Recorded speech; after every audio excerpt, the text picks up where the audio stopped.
Bonjour à toutes et tous et bienvenue pour cette nouvelle vidéo de... Oui, vous avez constaté, l'affiche a changé.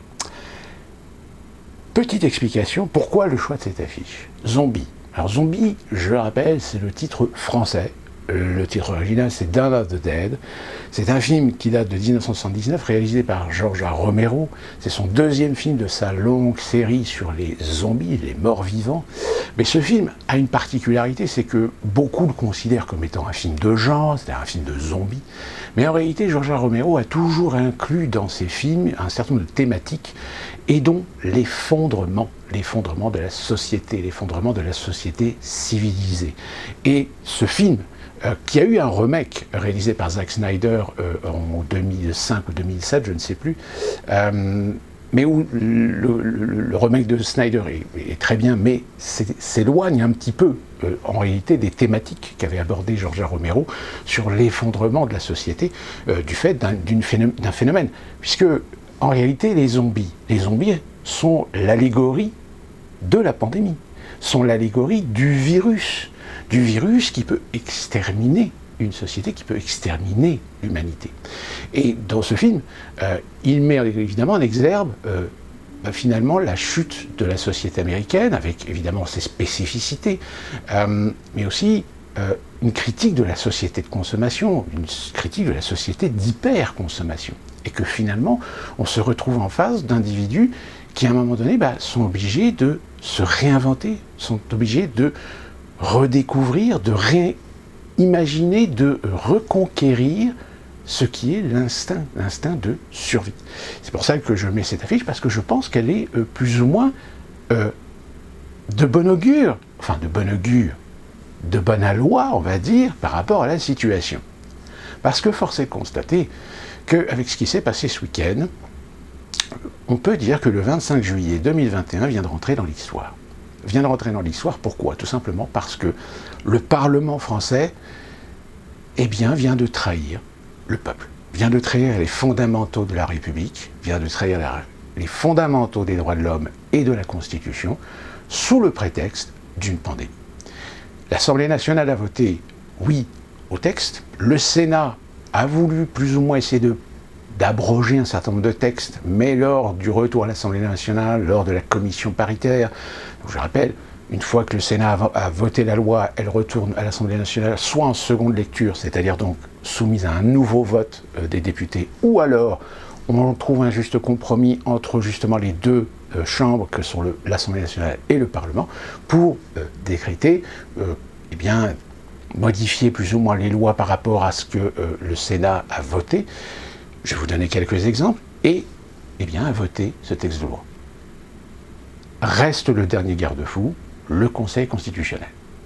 Je rappelle, on a eu déjà un antécédent avec la fameuse loi Avia, la loi Avia qui était passée à l'Assemblée nationale, qui était passée au Sénat, et qui était repassée en deuxième lecture à l'Assemblée nationale avec un forcing du gouvernement, et finalement la loi a été retoquée par le Conseil constitutionnel. C'est-à-dire qu'en gros, la loi est partie à la poubelle. Mais je ne suis pas certain que cette loi va partir à la poubelle au niveau du Conseil constitutionnel. Même si pourtant, il y a bien des textes qui sont anticonstitutionnels. Puisque nous avons déjà mis en place des restrictions qui touchent une partie de la population. En l'occurrence, la population non vaccinée. Je vais vous donner quelques exemples. Le Sénat a changé un des textes en demandant à ce que les mineurs soient absous de passe sanitaire, c'est-à-dire les moins de 18 ans. Lors de la commission paritaire, ils ont renégocié, et c'est à partir de 17 ans. Le Sénat a squeezé l'obligation du pass vaccinal pour accéder aux centres commerciaux, et qui a été confirmé par l'Assemblée nationale. Je pense qu'on est tous intelligents pour se rendre compte qu'il y a des incohérences partout. On se souvient, passe sanitaire pour les transports de longue distance, passe sanitaire pour le TGV, pour les trains longue distance, pour les cars longue distance. En revanche, le métro, les cars, les bus urbains et le TER à Paris, pas de passe sanitaire. Les cinémas, passe sanitaire. Les théâtres, passe sanitaire. les restaurants pass sanitaire, les bars pass sanitaire, les terrasses pass sanitaire. Quelle est la différence entre des gens qui circulent dans la rue et une terrasse de café? Si ce n'est rester immobile, statique.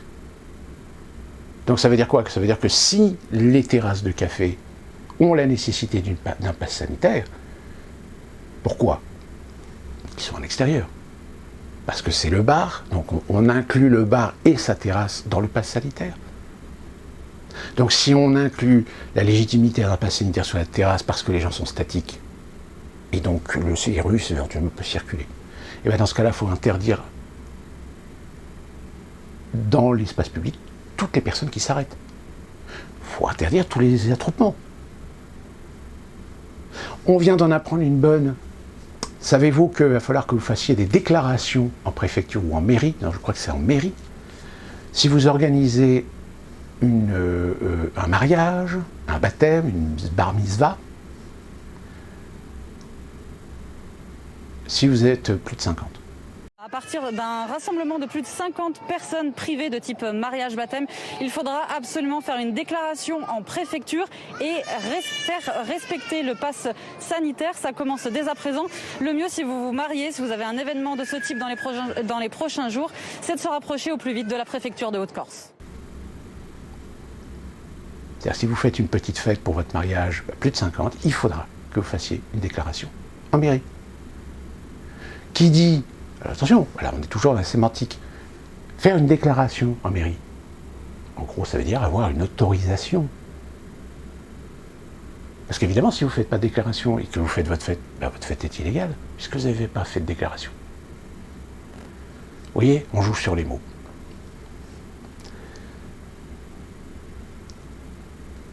Les cinémas, alors, je parle de ce que j'ai pu entendre de par mes anciens collègues. Confirmation en effet, 70% de perte de fréquentation en rapport au contexte.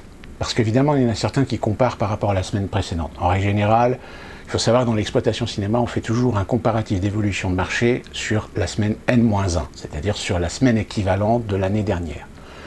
En sachant que même ça, c'est un procédé qui est un petit peu tendancieux dans le sens où d'une semaine équivalente à l'année dernière, on n'a pas la même programmation. On n'a pas les mêmes films, on n'a pas les mêmes films qui peuvent attirer le public, on n'a pas les mêmes propositions de programmation en matière de blockbuster que ce qu'on avait pu proposer l'année précédente.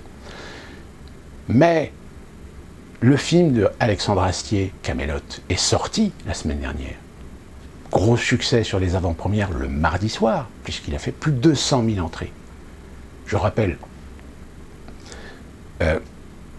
200 000 entrées, pour vous donner un ordre d'idée, c'était à peu près l'équivalent de ce que Danny Boone avait fait avec son ch'ti, en sortant le film uniquement sur le Nord-Pas-de-Calais et la Picardie, je crois une semaine avant, peut-être pas une semaine avant, mais je crois que le week-end d'avant, avant la sortie nationale. Et rien que sur les deux régions, ou deux départements, il avait fait 500 000 entrées. Donc là, avec une avant-première, dans une multitude de cinémas, c'est-à-dire une séance le soir, il a fait 200 000 entrées. Donc, si vous voulez, en proportion, ouais, c'est un gros succès. En revanche, en effet, si les fans de Astier se sont déplacés pour voir le film Camelot dès mercredi, en revanche, le grand public, c'est-à-dire le spectateur lambda, lui ne s'est pratiquement pas déplacé. On a vu circuler une vidéo, alors je crois que c'est à Mayotte, où une personne a filmé l'entrée d'un cinéma dans un hall de cinéma. Et il a montré, il y avait une file pour les vaccinés et une file pour les non-vaccinés. La file des vaccinés, il y avait 5-6 personnes. La file des non-vaccinés, il y avait au moins une vingtaine de personnes.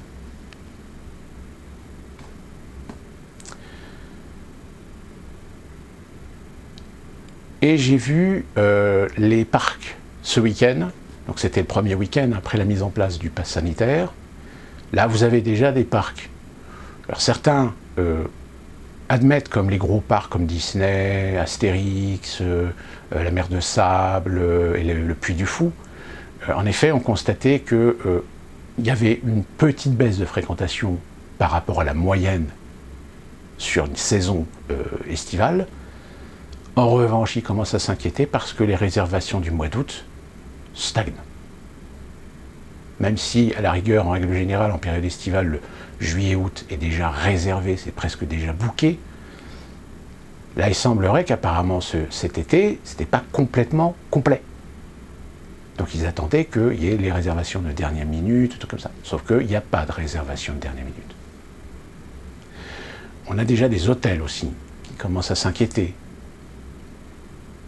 C'est-à-dire qu'ils peuvent éventuellement espérer pouvoir sauver le mois d'août, mais en revanche, ils ont des calendriers pour septembre, octobre et novembre qui sont vides, quasiment.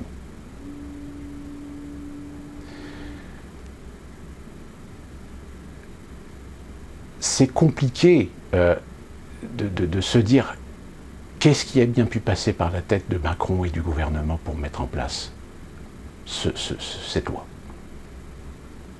Le Delta. Force est de constater qu'en Grande-Bretagne, ils ont atteint le pic de contamination du Delta, avec un nombre de dégâts, c'est-à-dire un nombre d'hospitalisations ou de services en réanimation très très faible. C'est-à-dire, oui, les gens se contaminent avec le Delta, mais les gens qui développent des formes graves, symptomatiques, restent relativement faibles. Oui, en Israël, apparemment, il y a plus de vaccinés contaminés que de non-vaccinés. Mais encore une fois, comparons les chiffres par rapport aux admissions en hôpitaux et en réanimation, voire décès. Et on se rend compte on reste relativement stable. Vous voulez des chiffres? On va vous en donner. Si vous voulez des chiffres, alors les chiffres, je vais vous en donner. Compilation, donc, le total des réactions pour les vaccins expérimentaux tosimaramène ARN, code BNT 162B2 Comirnaty de BioNTech, donc le Pfizer. Aujourd'hui, on totalise à l'échelle mondiale 8 939 décès et 695 332 lésions au 17 juillet 2021. On compte parmi ces décès, donc différentes origines évidemment. Par exemple, 19 163 troubles du sang et du système lymphatique, dont 107 décès. 16 713 troubles cardiaques, dont 1271 décès. 151 troubles congénitaux, familiaux et génétiques, dont 12 décès. 8 784 troubles de l'oreille et de labyrinthe, dont 7 décès. 376 troubles endocriniens, dont 2 décès. 10 408 troubles oculaires, dont 20 décès. 63 537 troubles gastro-intestinaux, dont 403 décès. Etc., etc., etc. Au plus grand nombre, on peut donc dire qu'il y a eu 188 523 troubles généraux et affections du site d'administration, c'est-à-dire site d'administration, c'est des troubles au niveau de l'injection. Donc troubles généraux, c'est-à-dire que là vous avez une succession de symptômes qui malheureusement, au bout d'un moment, le corps finit par lâcher, et causant 2643 décès. En plus grand nombre, on a 96 554 troubles musculo-squelettiques et du tissu conjonctif. Par exemple, je fais partie de ces tissus conjonctifs, de ces problèmes, troubles tissus conjonctifs, qui ont provoqué 107 décès. C'est-à-dire des personnes où là, ça s'est aggravé, avec toutes les conséquences. Vous savez, c'est le processus d'aggravation de symptômes. C'est-à-dire ce qui fait par exemple que de la grippe, si vous ne vous faites pas soigner, si vous ne prenez pas des antibiotiques en temps et en heure, il risque d'y avoir une aggravation des symptômes et vous risquez de mourir. Alors qu'à l'origine, la grippe n'est pas, à proprement parler, un virus mortel. Mais il tue, quand même. Donc vous avez quand même, voilà, des multitudes de pathologies, de conséquences, avec des conséquences graves ou des issues fatales. Par exemple, À titre d'exemple, sur le Pfizer, il y a eu 5924 troubles des appareils reproducteurs et du sein, dont 2 décès. Alors évidemment, 2 décès, il suffit que ce soit des personnes qui aient déjà un cancer du sein, par exemple. Bon, il y a eu une aggravation et l'issue a été fatale. Total des réactions pour le vaccin expérimental à mRNA 1273 CX024414, donc le Moderna. Le Moderna qui totalise sur 188 917 lésions au 17 juillet 2021, 5109 décès. Dont les plus grosses conséquences, on a 23 557 troubles musculo-squelettiques et tissus conjonctifs, dont 97 décès. Et sur le Moderna, là où il y a eu apparemment le plus de décès, on a 50 799 troubles généraux et affections des sites d'administration, dont 2080 décès. 2280 décès, donc oui, c'est à peu près, c'est là où il y a le plus de décès. Troubles cardiaques, 5427 cas, dont 558 qui ont été fatales. Total des réactions pour les vaccins expérimentaux AZD 1222, Vaxzevria, Shadox 1 NCOV19, donc c'est le AstraZeneca. Et bien le AstraZeneca, 4200 décès, pour 887 314 lésions au 17 juillet 2021. Alors, déjà là, on peut comparer. On peut comparer qu'en effet, le Pfizer, qui est aujourd'hui celui qui est le plus utilisé, a eu 695 000 lésions, 8 939 décès. Le Moderna, un peu moins utilisé, 5 109 décès. Et l'AstraZeneca, qui a été beaucoup moins utilisé, 4200 décès. Alors évidemment, il faut remettre ça sur le nombre de vaccinés. Vous avez le Johnson & Johnson, donc Covid-19 Johnson AD26CoV2S.S, 680 décès, 51 656 lésions. Alors que le Johnson & Johnson, actuellement, commence à avoir quelques petits soucis, plus particulièrement auprès des jeunes.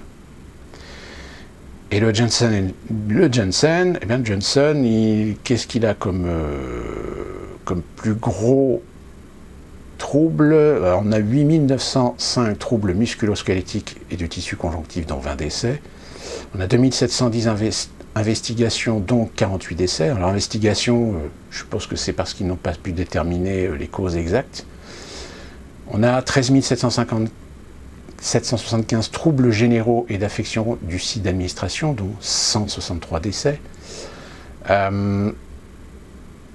Donc on est quand même, on retrouve un peu les différents, en majorité, les différents troubles les plus probants.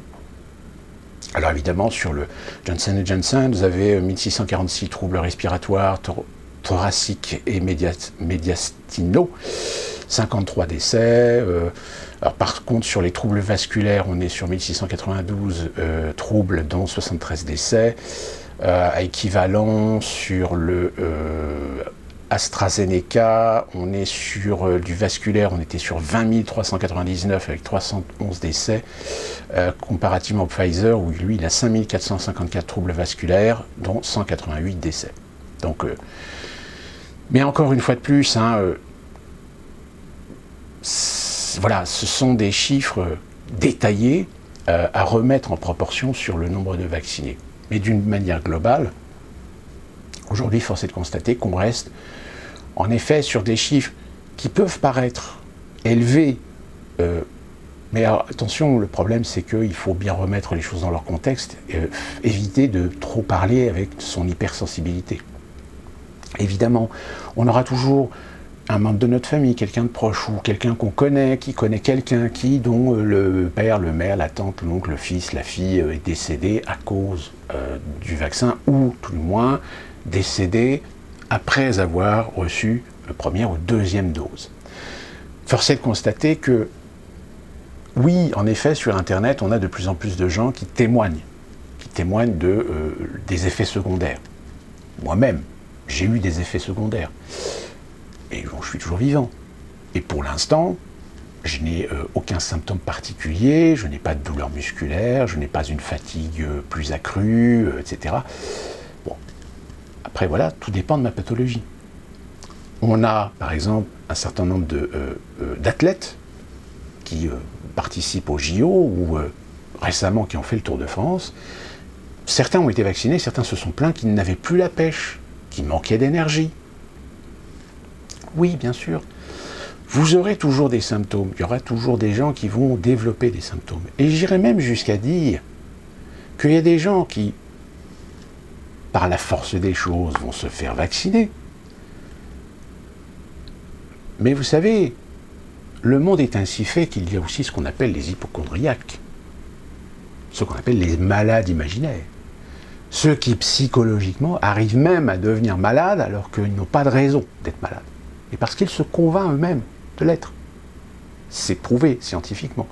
C'est prouvé scientifiquement que vous avez des gens qui ont des rémissions de cancer aidés par des traitements, mais surtout parce que, voilà, ils ont la volonté de se battre. Ils ont la volonté de s'en sortir.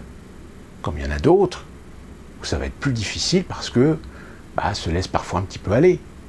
Parce que n'ont pas forcément le courage, la ténacité, la force de se battre contre la maladie. Le mental joue aussi énormément sur le physique.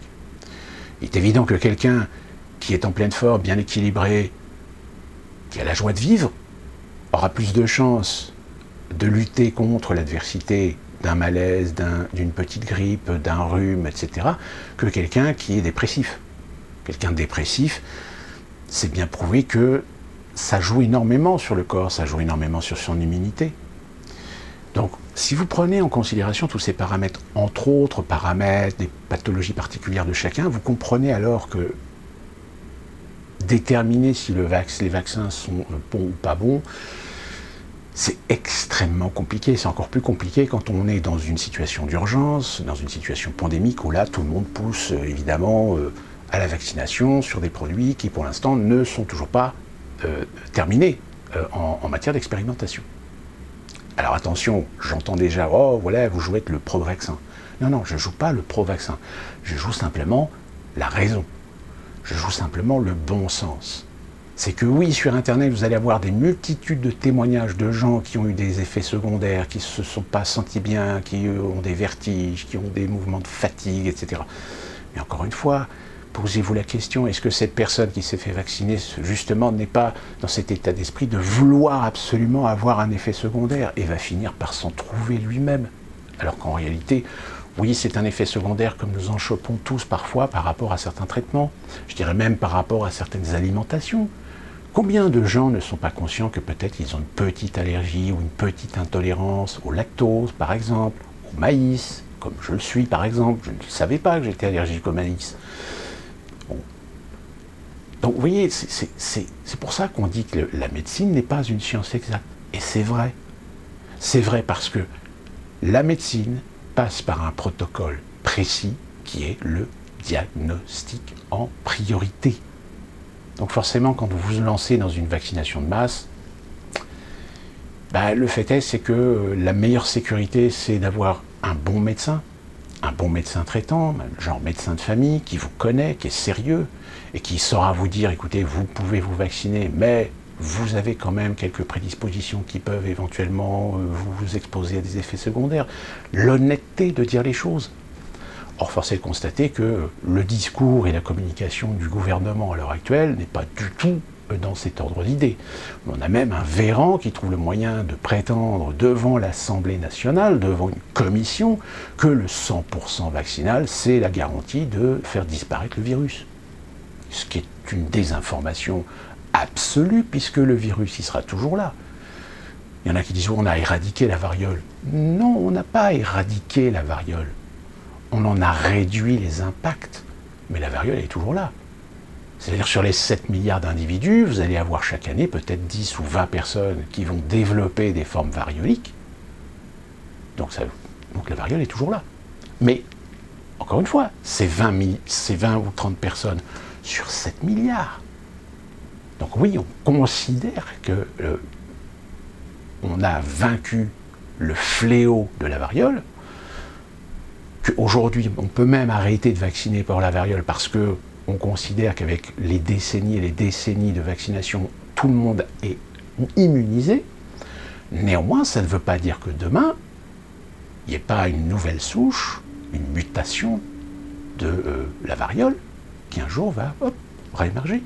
Et là, c'est là qu'intervient l'Organisation mondiale de la santé, c'est là qu'interviennent tous les organismes internationaux, c'est hop, tout de suite, on diagnostique, on analyse, on étudie, on traite avec les outils qu'on a, et on analyse si les outils qu'on a sont toujours aussi efficaces, sinon on fait tout de suite des recherches pour faire avec la nouvelle souche de nouveaux vaccins, etc. Et c'est comme ça, par exemple, qu'on traite actuellement l'Ebola. L'Ebola développe des nouvelles souches, mais comme on a les traitements, donc on va étudier, analyser, tester des nouveaux produits, des nouveaux traitements, avec les connaissances qu'on en a déjà, avec des connaissances qui sont déjà éprouvées, pour développer des nouveaux traitements pour lutter contre la nouvelle souche Ebola.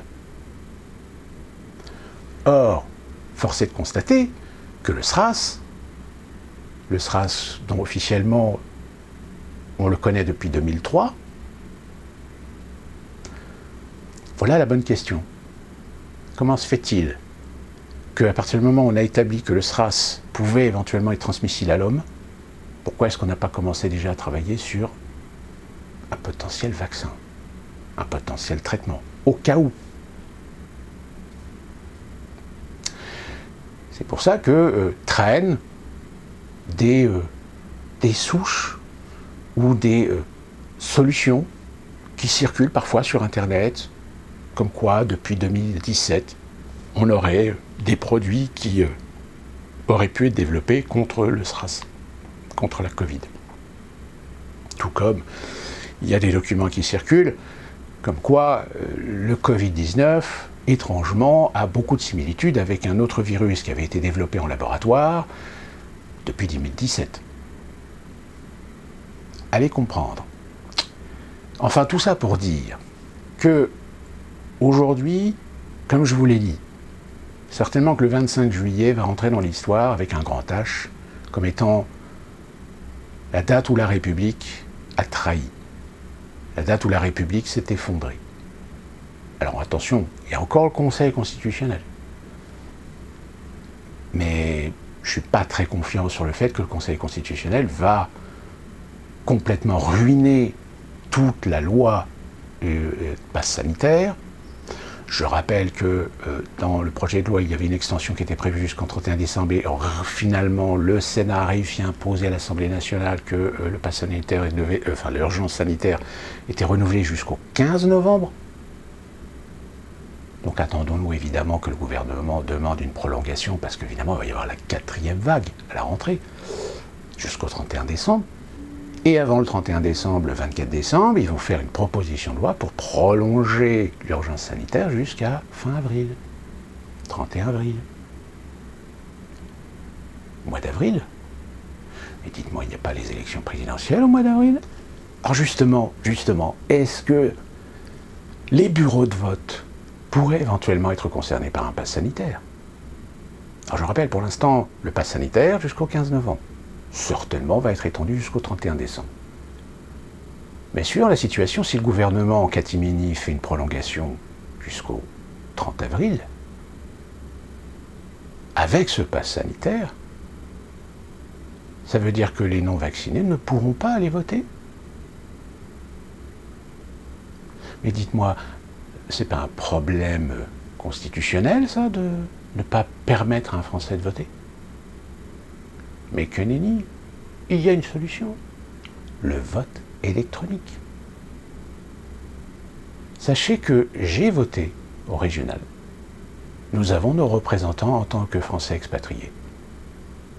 Parce que les Français expatriés sont considérés comme pouvant être représentés à l'échelle régionale.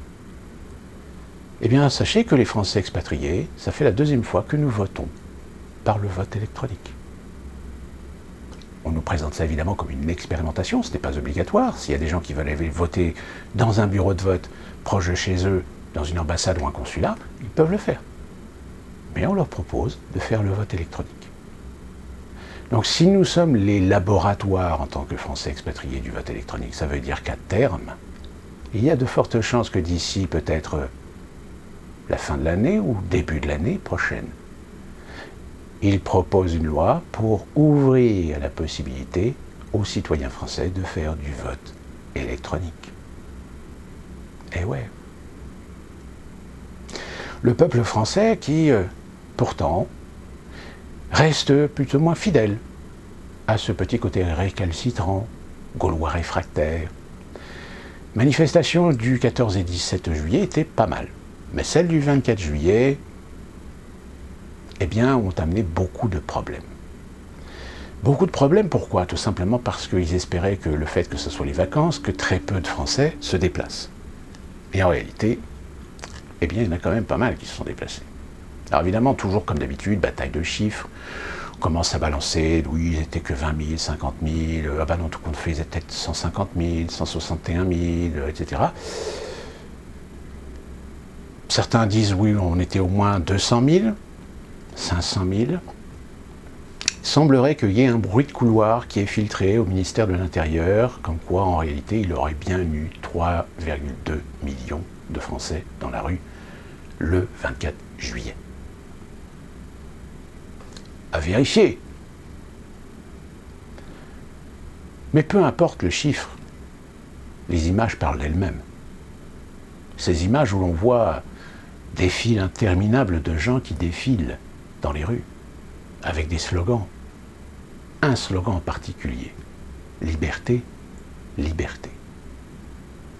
Manifestation dont les médias se sont très rapidement amusés à vouloir essayer d'étiqueter, comme ils l'ont fait d'ailleurs avec les Gilets jaunes. Apparemment, le couac de communication des médias sur les Gilets jaunes ne leur a pas donné la leçon et ils ont refait les mêmes conneries. C'est-à-dire qu'ils ont voulu étiqueter les manifestants comme étant des anti-vax, alors qu'en réalité, dans les manifestations, ce n'était pas une manifestation anti-vaccin, c'était une manifestation anti-dictature sanitaire. C'est-à-dire dans ces manifestations, il y avait aussi bien des gens vaccinés que des gens non vaccinés. Il y avait aussi bien des gens non vaccinés qui n'étaient pas contre les vaccins mais qui ne veulent pas se faire injecter un produit expérimental, comme des gens en effet qui sont contre les vaccins.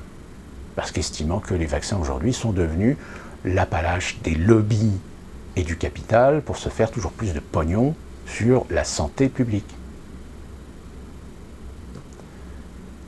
Eh bien non, ils ont continué. Autre élément assez intéressant, le 24 juillet, il s'est passé aussi quelque chose à Paris. La manifestation parisienne était bien annoncée, comme là, celle qui est annoncée pour le week-end prochain, le 30 juillet, je crois. Eh bien, à Paris, il semblerait qu'ils aient manqué totalement d'effectifs. D'effectifs de police, gendarmerie, CRS. On a vu cette fameuse BRAVEM, la brigade de répression des violences ou d'actions de violence motorisées. Pour rappel, cette unité n'est pas une unité constituée, c'est une unité qui est créée temporairement pour des ordres de mission bien précis de maintien de l'ordre. C'est-à-dire que ce sont en fait des volontaires qui acceptent une mission sur une manifestation, sur un événement, pour intervenir au sein d'une unité qui s'appelle la BRAVEM.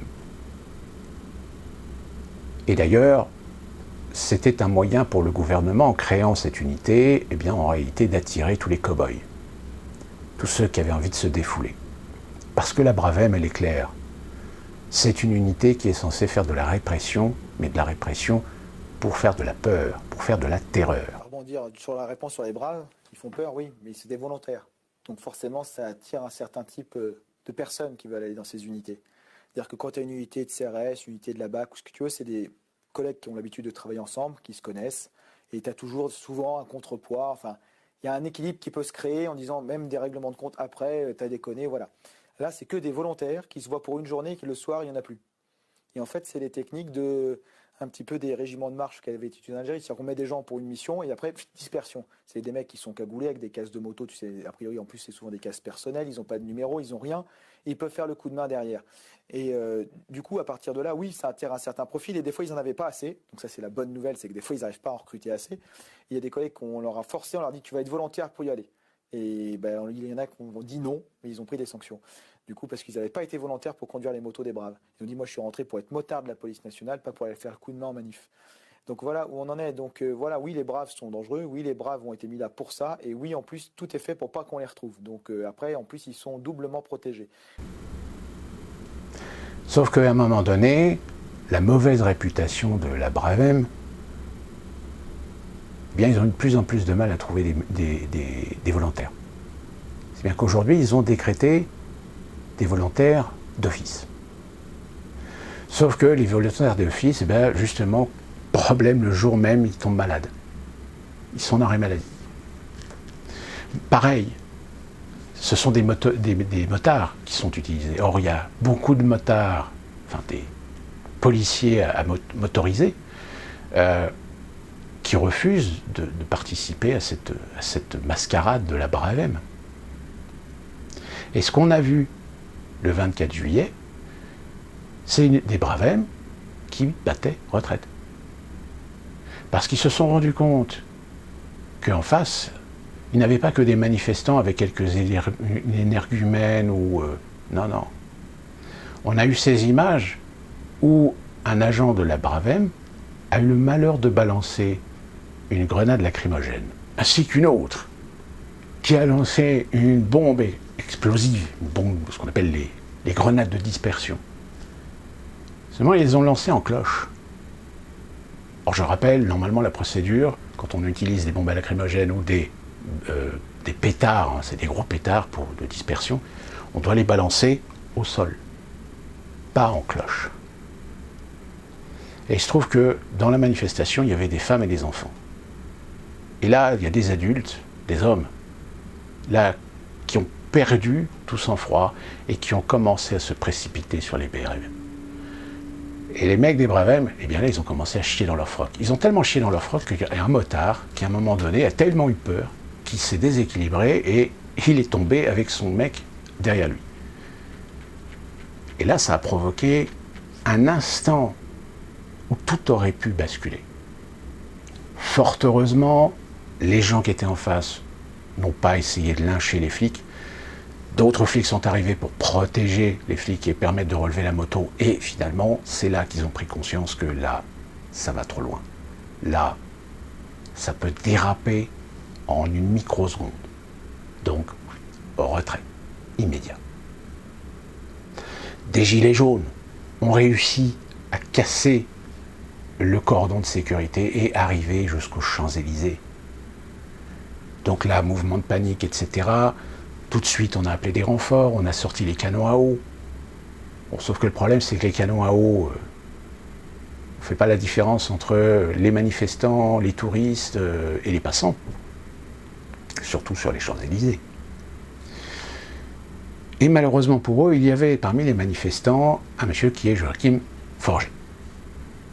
Joachim Forget, c'est ce jeune député ex-En Marche, qui a quitté En Marche il y a maintenant quelques années, et qui s'est fait connaître un peu sur Internet, sur les réseaux sociaux, pour parfois dire ce qu'il pense, parfois intervenir aussi à l'Assemblée nationale.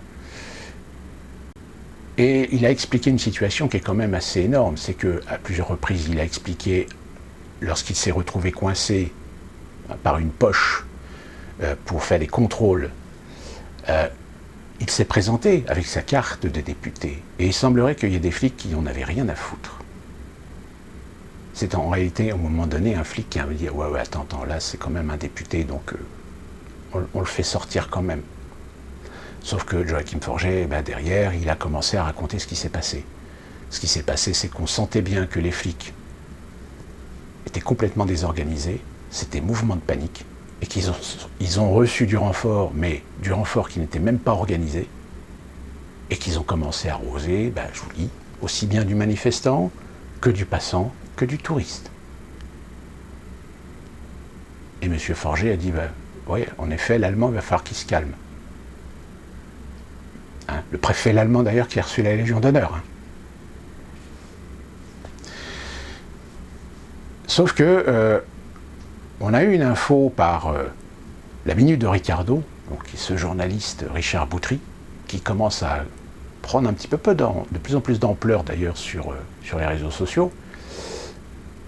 Après attention hein, de ce qu'il dit, de ce qu'il montre, savoir prendre un petit peu de mesure et prendre ça avec des pincettes, sans vouloir discréditer son travail, hein, absolument. Je pense qu'il dit des choses qui, à un moment donné, seront peut-être certainement vérifiées par le fait.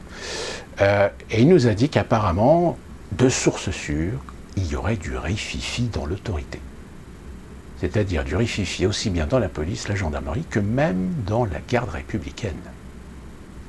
Du rififi, ça veut dire quoi? Ça veut dire que y a peut-être de plus en plus de contestations, de plus en plus de refus d'exécuter des ordres, de plus en plus de gens qui vont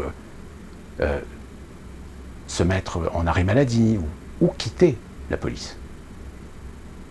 On vient d'apprendre que le ministre de l'Intérieur va bénéficier d'un budget supplémentaire de je ne sais plus combien de millions d'euros, où ils vont créer 840 emplois. Est-ce que c'est pour assurer la sécurité ou est-ce que c'est pour faire de la répression? Est-ce qu'ils vont embaucher des gens un petit peu plus, avec une sélection un peu plus sérieuse que ce qu'ils font actuellement, ou est-ce qu'au contraire ils vont engager des bas de plafond, des cow-boys, dont on sait pertinemment qu'il y en a forcément qui vont finir par faire la bavure qu'ils cherchent, hein, de toute façon. Ils veulent pousser le peuple à aller jusqu'à la violence, à aller jusqu'au meurtre. Manque de peau, il se trouve que le 24 juillet, il y a quand même BFM qui a été obligé, je dis bien obligé, de dire que finalement, ceux qui sont arrivés sur les Champs-Élysées, il n'y avait pas eu de violence, que ça s'est passé bon enfant, pacifiquement, et qu'il n'y a pas eu de casse.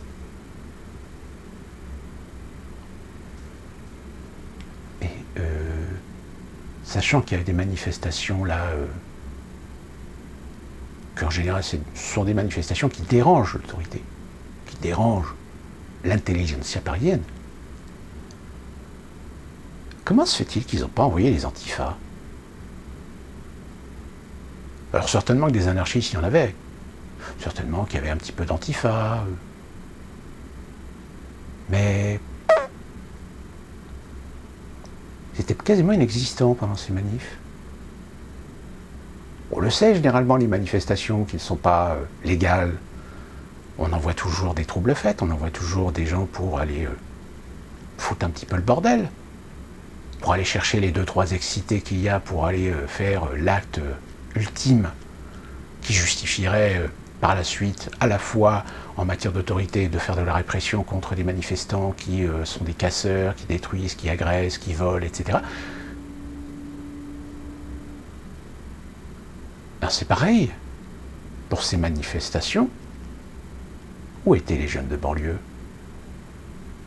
Où elles étaient les racailles? Parce qu'on a toujours des racailles dans ces manifs-là, il y a toujours des opportunités à prendre. Ben non, il y a tout le contraire. Puisque dans la manifestation, il y avait des musulmans. Il y avait des femmes voilées. Et là, je peux vous dire que c'est des images qui en font chier plus d'un. Parce que ça veut dire que même des musulmans, femmes voilées, au final, manifestent pour leur liberté en tant que citoyenne française ou en tant qu'étrangère sur la France, en France.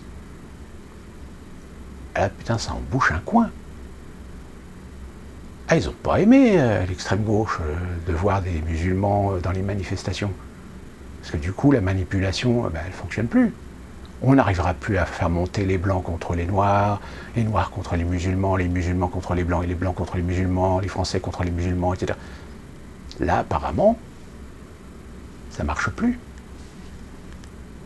Attention, je ne dis pas qu'il n'y a plus de problème avec l'islam radical. Hein.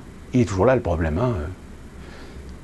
Mais d'une manière globale, force est de constater qu'on a quand même des musulmans français ou étrangers en France qui sont quand même aussi concernés par ce problème de privation de liberté. Et ouais, Tout ça pour dire que je ne sais pas comment ça va tourner, dans ce sens où ils sont bien partis dans quelque chose de liberticide, très clairement. Et ils vont aller encore plus loin, je pense. Sauf que maintenant, à savoir comment les Français vont réagir. Parce que là, pour l'instant, c'est des Français qui sont dans la rue, mais je pense que d'ici quelques semaines, d'ici la fin du mois d'août, il va y avoir des professionnels qui vont aller dans la rue. Parce qu'eux aussi, là, ils vont en prendre plein la gueule avec ces mesures sanitaires. Parce qu'il y a des Français qui finalement vont se dire, bah, puisque c'est comme ça, moi je ne suis pas vacciné, mais j'ai pas envie de tomber dans ce piège, voire me faire priver de certains droits, de certaines libertés. Et ben dans ce cas-là, je vais rester chez moi, ou je vais partir à la campagne. Je vais aller dans des endroits où la nature, elle ne va pas me demander un pass pour profiter de la forêt, de la mer, de la plage, de la montagne, du lac. Voir peut-être des endroits, des musées ou des sites patrimoniaux, des sites historiques, etc., qui, le pass sanitaire, il va se dire, allez, on s'en branle.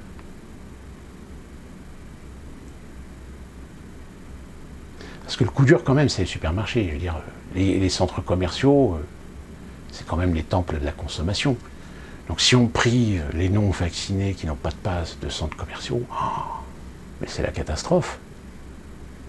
Déjà qu'en plus de ça, on est en train de revoir des reniements sur des marges à cause des pénuries, etc. Ça aussi, ça va jouer à la rentrée. Quand les gens vont commencer à se rendre compte qu'il n'y a pas autant de produits, il n'y a pas autant de diversité de produits dans les supermarchés, qu'ils vont commencer à avoir des rayons vides, qu'ils vont se rendre compte que le paquet de chips qui était à 2 euros, maintenant il est à 3 euros. Là, ils vont commencer à se poser des questions.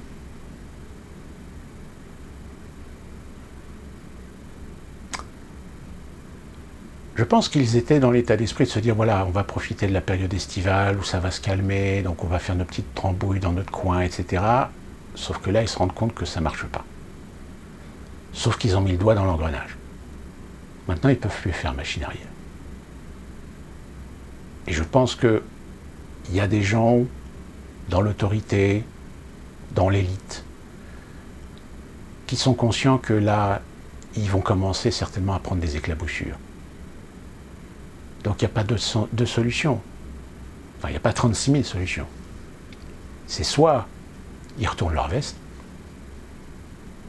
soit ils vont demander plus de restrictions, plus d'autorité, plus de totalitarisme pour soumettre le séditieux, pour soumettre le peuple et protéger leurs intérêts. Parce que là où vont les choses, leur petit monde, leurs petits univers, leurs petites tours d'ivoire sont considérablement menacés. Et ils en sont conscients. Donc ils n'ont pas d'autre choix que la soumission du peuple. Soumission du peuple par différentes manières, par différentes méthodes. Et parmi les méthodes, et je vais terminer la vidéo là-dessus, sur cette référence qui remonte un peu à la surface d'ailleurs en ce moment dans les réseaux sociaux. Souvenez-vous, dans le dernier zapping que je vous ai mis un extrait du film Ikomica. Ce fameux extrait où le scientifique explique à Yves Montand, qui joue le rôle d'un inspecteur d'une commission, que l'on jongle énormément sur la déresponsabilisation des individus de par leur fonction. C'est-à-dire ce principe qu'on peut réussir à faire un génocide. Parce que la question d'Yves Montand, c'est comment est-ce qu'une autorité, ou infime soit-elle, minoritaire soit-elle, peut-elle organiser un génocide sans que les gens s'en rendent compte, sans que les gens ne soient pas d'accord. Et le scientifique lui dit, mais tout simplement parce qu'ils utilisent la peur de perdre son travail, la peur de perdre ses intérêts, la peur de perdre ses petites vies. Donc on ne fait pas de vagues. Et quand on est dans un système de fonction publique, Eh bien, il explique. Pendant l'occupation, la France qui a envoyé des Juifs dans les camps de concentration, c'est parce qu'elle a utilisé un réseau de fonction publique où les policiers, eh bien, ont suivi les ordres, où les administrateurs ont suivi les ordres, ils ont fait leur boulot, où le conducteur de chemin de fer, de locomotive, le cheminot, il a fait son boulot. Ceux qui ont enfermé des Juifs dans des prisons en attendant leur transfert dans les camps en Allemagne, ils ont fait leur boulot de gardiens pénitentiaires. Et c'est ça, c'est ce problème-là. Et ce problème-là, il est toujours présent aujourd'hui. C'est-à-dire jouer sur la complaisance, la consensualité des individus, à ne pas s'opposer au système, de ne pas se mettre en difficulté, de ne pas perdre ses petits intérêts, sa petite sécurité, de sa petite vie. Voire certains ont la légitimité de dire aussi, oui, mais c'était pour protéger ma famille. Aussi. Là, évidemment, c'est difficile de faire culpabiliser quelqu'un quand il a une famille, qui veut protéger sa famille, éviter que sa famille ait des répercussions, subisse les conséquences, soit les dommages collatéraux de son refus, de sa résistance, de sa dissidence.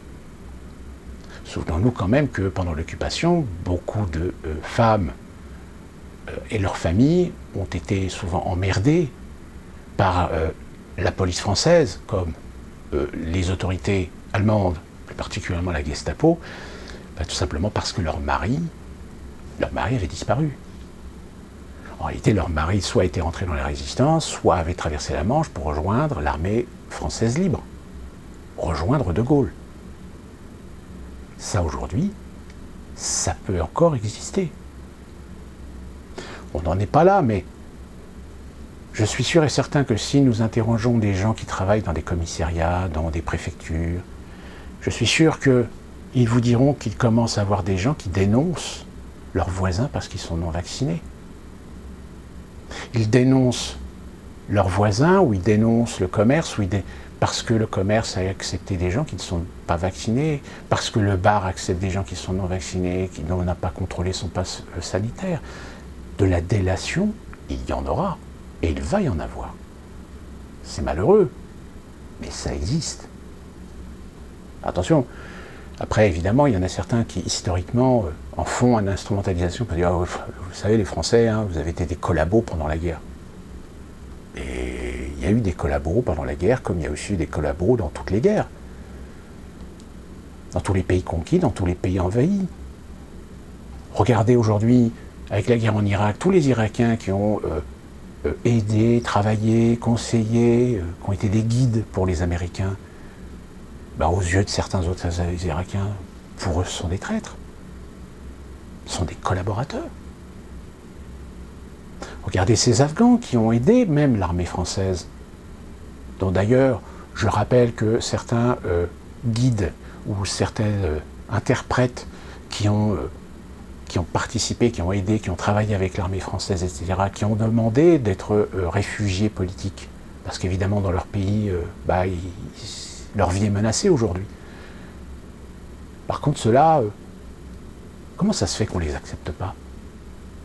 Comment ça se fait que l'autorité française ne leur donne pas un droit légitime d'être réfugiés en France ? Ils ont aidé l'armée française. En revanche, on nous fait des salam-aleiks pour faire revenir les femmes de djihadistes. Ou des femmes djihadistes avec leurs gamins, parce qu'elles sont françaises. Il y a un truc qui colle pas, là. Et donc, la référence, c'est l'expérience de Milgram. Alors, l'expérience de Milgram, je vais vous dire ce que Wikipédia nous dit très rapidement. L'expérience de Milgram est une expérience de psychologie publiée en 1963 par le psychologue américain Stanley Milgram. Cette expérience évalue le degré de désobéissance d'un habitant des États-Unis au tout début des années 60, devant une autorité qu'il juge légitime et permet d'analyser les processus de soumission à l'autorité, notamment quand elle induit des actions posant des problèmes de conscience au sujet, c'est-à-dire tout simplement de la soumission à l'autorité. Et pourquoi cette expérience de Milgram remonte aujourd'hui à la surface ? C'est tout simplement parce que c'est là-dessus qu'ils vont jouer aussi. C'est-à-dire qu'ils vont faire de la pression sur des acteurs économiques, c'est-à-dire qu'ils vont faire de la pression sur des gens pour participer à un projet, pour participer à une mise en place, pour participer ou être des acteurs d'une sorte de totalitarisme. Et finalement, cette loi sanitaire, qu'est-ce qu'elle fait ? Cette loi sanitaire, comme elle ne peut pas rendre obligatoire le vaccin parce que le vaccin n'est toujours pas homologué, je rappelle, tous les vaccins, le premier vaccin, je crois, qui pourrait éventuellement être homologué, c'est le Moderna en octobre 2022. Ils ne peuvent pas légalement faire de l'obligation vaccinale avec des produits expérimentaux. Et donc, qu'est-ce qu'ils font ? Comme je vous l'avais dit, avant qu'il se décide, ou avant même que Macron fasse son discours le 12 juillet, d'instrumentaliser, de se servir des acteurs économiques pour faire pression sur le peuple. Et là, nous sommes devant l'expérience de Milgram. Alors, en effet, peut-être qu'il y aura certains acteurs économiques qui vont refuser. Certains déjà le disent. Ils disent, moi je vais fermer au mois d'août, je ne veux pas participer à cette opération-là. Comme d'autres, d'autres vont le faire. C'est-à-dire l'agent d'accueil au cinéma, il contrôlera votre passe sanitaire. Ça ne veut pas dire qu'il est d'accord, mais il n'a pas le choix, parce qu'on lui a intimé l'ordre. Comme les serveurs, qui vont être obligés de se vacciner, parce que la menace, l'épée Damoclès d'être virés par leur patron, leur patron les oblige à un consentement, les oblige à un non-choix. Nous sommes en pleine expérience de Milgram. Comme quoi, il ne suffit pas d'avoir l'armée, la police, pour faire du totalitarisme. Il suffit savamment d'utiliser la loi, de manipuler la loi, pour pouvoir manipuler et instrumentaliser une partie d'une population complaisante, consensuelle, collaboratrice, le consentement. Obliger le consentement. Alors, on ne va pas chercher le consentement là. Là, on ne cherche pas le consentement. On l'oblige. On menace. On met la pression. L'expérience de Milgram, c'est exactement ça. Je vous mettrai en lien le documentaire qui a été fait il y a quelques années maintenant, qui a repris le principe de l'expérience de Milgram, avec un jeu qui était un jeu fictif, mais avec un public qui n'était pas averti qu'il s'agissait d'une expérience, et avec des participants qui, évidemment, ne savaient pas qu'ils faisaient partie d'une expérience. Ils pensaient qu'ils faisaient partie d'un jeu. Le jeu où le gain, c'est 1 million d'euros. Qu'est-ce qu'on se rend compte ? On se rend compte que l'expérience de Milgram, aujourd'hui, a été reprise à peu de choses près, sur le même principe, sur la même valeur, par la télé-réalité. La télé-réalité réussit à obtenir de candidats, de gens normaux comme vous et moi, de se jouer de l'acteur d'une émission de télé qui va bombarder toutes les valeurs morales et éthiques pour faire du spectacle. Et que justement dans ce documentaire, la question qui est posée, est-ce qu'un jour on ne finira pas à proposer en divertissement la mort, le fameux jeu de la mort? ce fameux jeu de la mort qui existe dans le cinéma. Souvenez-vous, le film Yves Boisset, cette fois-ci je crois que c'est, je pense que c'est Yves Boisset, le fameux Prix du danger. Ou plus récemment, une autre adaptation, qui a d'ailleurs fait pas mal de remous, comme quoi c'était le remake, mais en réalité non, parce que c'était en réalité l'adaptation d'un roman de Stephen King, mais que finalement Stephen King s'était peut-être déjà lui inspiré du roman original dont Yves Boisset s'est servi pour faire le Prix du danger. Je veux parler évidemment du film avec Arnold Schwarzenegger, Running Man, réalisé par Paul Michael Glaser. Paul Michael Glaser qui est plus connu sous le nom de Starsky, puisque c'est un des deux acteurs de Starsky Hutch. Ces deux films, en effet, jouent sur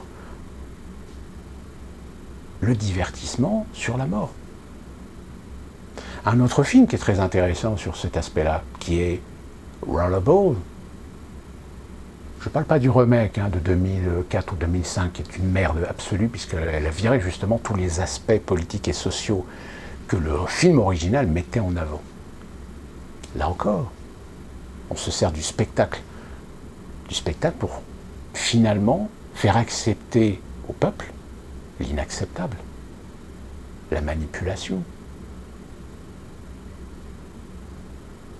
Évidemment, il y a d'autres films dans le genre, mais j'attire votre attention sur ce que, à la fois la littérature de science-fiction, la littérature sur les univers dystopiques, comme le cinéma ou même parfois la télévision, nous a présenté comme vision futuriste, mais qui aujourd'hui n'est plus véritablement une vision futuriste parce que la réalité commence à dépasser la fiction. Et je terminerai par ce que j'ai déjà dit dans une précédente vidéo. Que peuvent penser aujourd'hui ceux qui ont connu l'occupation allemande pendant la Seconde Guerre mondiale? Ils doivent se dire, mais c'est pas possible. On n'a rien retenu de l'histoire. On n'a rien appris de l'histoire. Et j'ai envie de leur dire, malheureusement, oui. Pourquoi? Parce que vous êtes les derniers survivants, les derniers témoins d'une période de l'histoire. Mais vous-même, à votre époque, vous aviez des témoins d'une autre période de l'histoire, qui eux-mêmes avaient des témoins d'une autre période de l'histoire. Mais que malheureusement, parfois on n'a pas écouté. Que parfois des intérêts ont effacé, caché, oblitéré.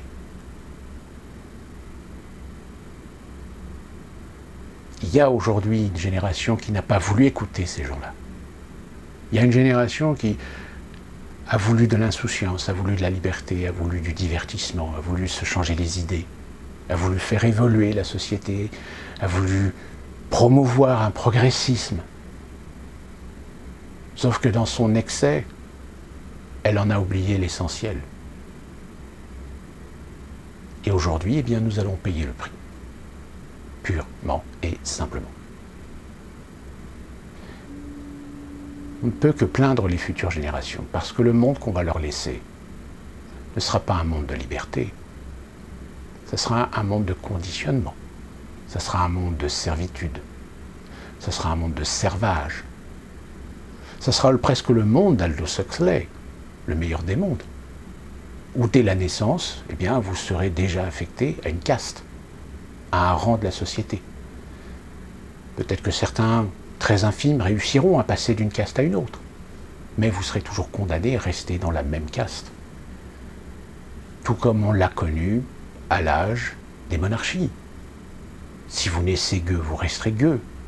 Si vous naissez bourgeois, vous resterez bourgeois. Si vous naissez noble, vous devrez rester noble. Pas d'entrecroisement, à quelques rares exceptions près. Que certains bourgeois aient pu être anoblis, que certains gueux ont pu réussir dans la vie par leurs expériences, par leurs investissements, par leur travail, à devenir un bourgeois, par la connaissance, la culture, l'école, l'éducation. Oui, il y a toujours des exceptions.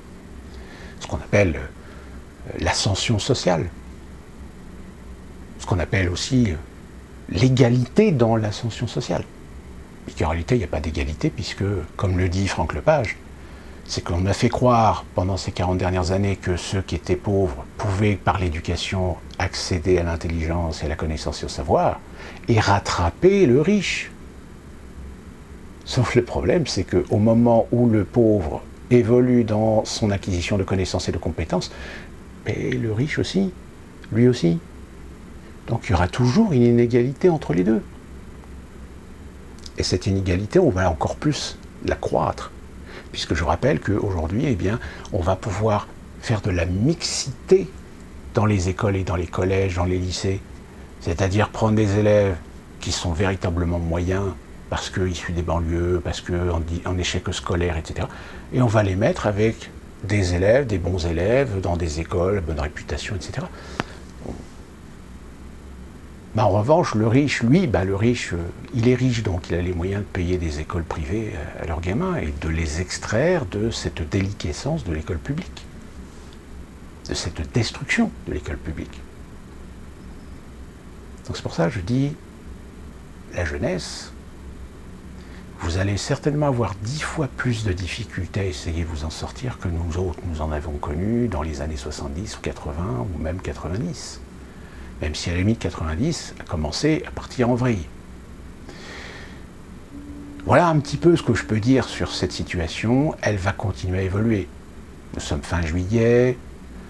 Je pense que d'ici une semaine ou deux, les conséquences et les dommages collatéraux des passes sanitaires vont commencer à se faire ressentir de façon cruelle au niveau des acteurs économiques. Et force est de constater que, en effet, peut-être que là, le mois de septembre risque d'être assez chaud. Très chaud même. Le problème, c'est que malheureusement, ça fait quand même de nombreuses années qu'on dit toujours la même chose. Qu'on dit, ouais, vous allez voir en septembre, ça va être le feu. Et puis finalement, quoique là, quand même, ils ont tellement poussé le bouchon tellement loin qu'allez savoir si on ne va pas finir la fin de l'année avec le pire comme le meilleur. D'ici là, portez-vous bien.